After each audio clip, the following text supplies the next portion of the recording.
On the 23rd of June 2016, the people of the United Kingdom will come together to vote on whether or not they want to be part of the European Union. A lot of people are still confused about how they should vote, as both sides are spreading lies, half-truths and misinformation. Hopefully, this video will clear up some of the points and load you full of information so that you can make your own educated decision about this country's future, or, if you're an outsider, to get an idea as to what's going on. To prefix this video, it's probably worth saying that this is all speculation. No one really knows what will happen should the UK leave. Most are just guessing, as this hasn't happened before, so there isn't any concrete evidence for any of it. We're just guessing. Having said that, first off, what is the EU? To make it simple, the EU is an agreement forged at the end of World War II, which now covers 28 countries to share produce, people, politics and money. The most important part is the single market, which allows the most of this to happen. Explaining it is boring, so, in summary, imagine a shop. When you go in that shop, each country has its own aisle with all its products on display at a fair price. You enter the shop, get whatever you want, pay, and leave. This is the EU single market. Should you start producing your own products, speak to the shop owner and they can set up your own aisle and get your stuff on the shelves. It's simple and it works. Should the UK leave, unless they can negotiate their way back into this market, they'll be the equivalent of a street vendor trying to sell their products. Their stall in front of the store may look impressive and have all the same products as it did before, but now the prices are higher and some shoppers will just straight up refuse to buy for them. This is not how it really works, but if it helps you visualize and understand it a little better, think of it like that.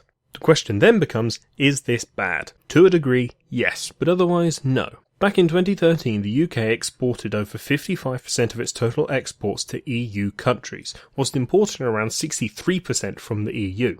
This means one of two things. 1.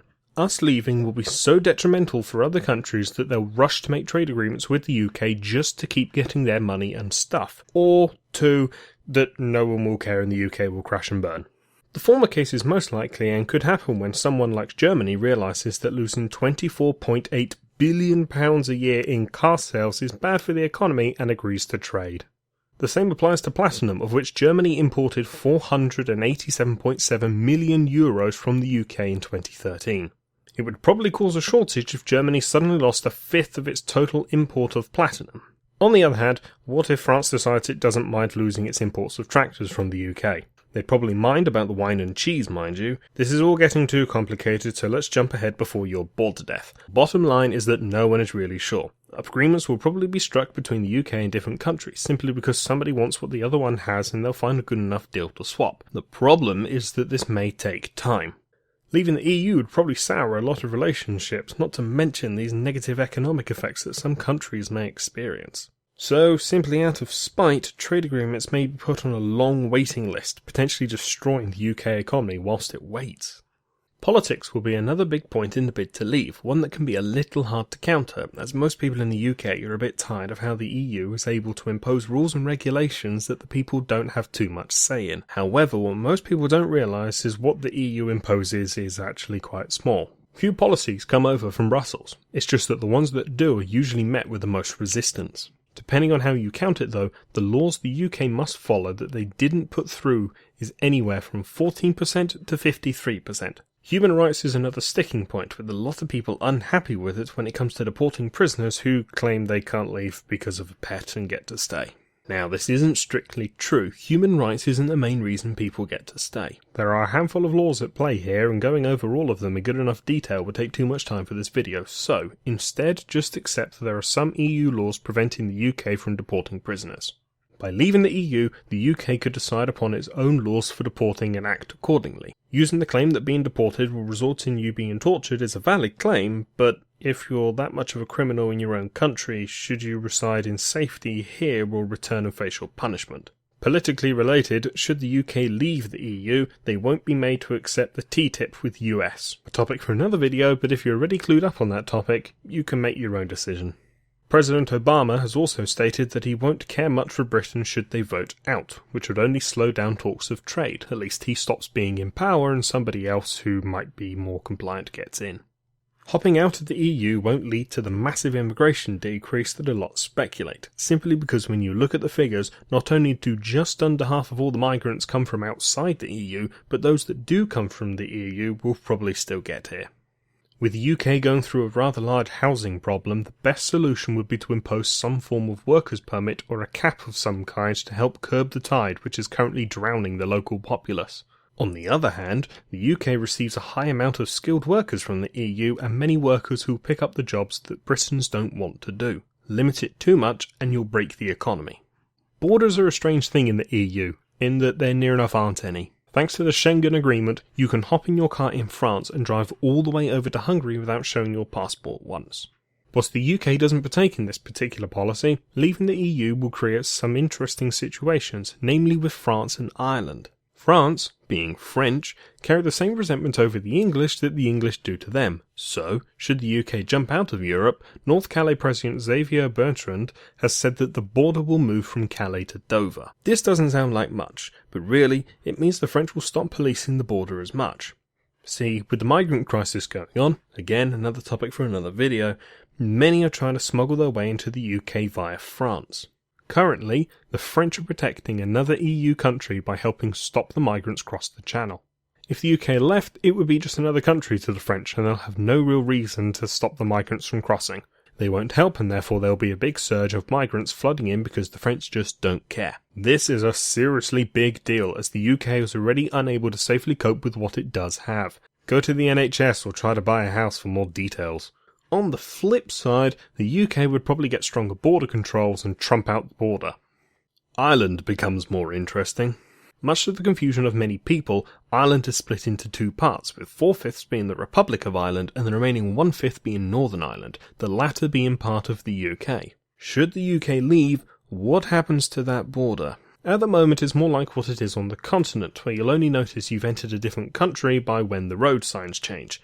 However, the UK outvote would change things a lot. For those across the pond, try to imagine somewhere like Texas getting bored and leaving the US. While still there, they wouldn't be part of the US anymore, but they'd still border with the US. There'd be a border, passports, country visas, and so on. The same could happen to Ireland, a hard border. The addition of an actual border could strain the already difficult relationship Ireland has with itself. Be that as it may, the UK and Ireland aren't covered by the Schengen Agreement, so technically there should be a physical border there anyway. Scotland presents an interesting issue too, as not too long ago they voted on their own independence from the UK. If most of Scotland votes to stay in, and England does to out, and the UK gets out, what'll happen north of the border? The Scottish would effectively be dragged out against their own will, which could cause more questions about the UK and potentially cause it to split up. Depending on where you stand with English-Scottish relationship depends how you feel about this. From a funding point of view, it could really be argued either way. We pay a lot in, but we get stuff back out. All EU countries pay into the EU budget, some more than others. Germany is the most and UK is fourth. The UK actually has a pretty cool deal with this, as many years ago they negotiated a rebate because they were poor and needed help whilst trying to front most of the budget. So now the UK receives 66% of what they paid in the previous year. Paid 12 billion, get 8 billion back the next year. With all that said, in 2014 the UK made a net loss of £8 billion. That money would fund the struggling NHS or fix all the broken roads or cover all the losses that leaving the EU will incur from lack of trading, if that happens. The funding also pays for UK services. Farmers receive around £3 billion from the EU. If you know anything about British farmers, they're a dying breed and are really important. The UK still pays around £18 billion into the EU budget, which it suddenly won't have to do anymore. The other 10 billion would still go back to where it was originally being paid to, but that leftover 8 billion would be available. The government would then have this money lying around to do with whatever it wants. Something useful like funding the UK's nuclear fusion programme, which is funded by, you guessed it, the EU. Leaving one means harming the chances of the other. Fusion power is pretty important. Yet another video topic, but in short, clean, safe and renewable energy. The current contract for funding from the EU runs out in 2018, but who knows if that'll survive with the divorce and what'll happen once it's complete.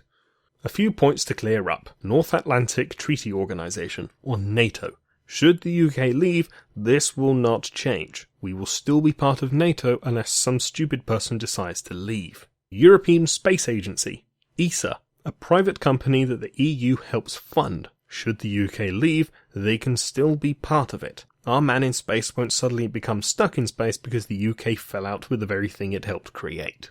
Lastly, the biggest point that was only announced very recently behind the back of the English Parliament, the United States of Europe. This has been the dream of Brussels for a long time now, yet pace on it has always been slow as the collective countries have never really bothered to get together and talk out the agreement to form one large country. Until now. On the 24th of April 2016, it was announced that several countries had gotten together, without the UK knowing, and started to finalise plans for the USE.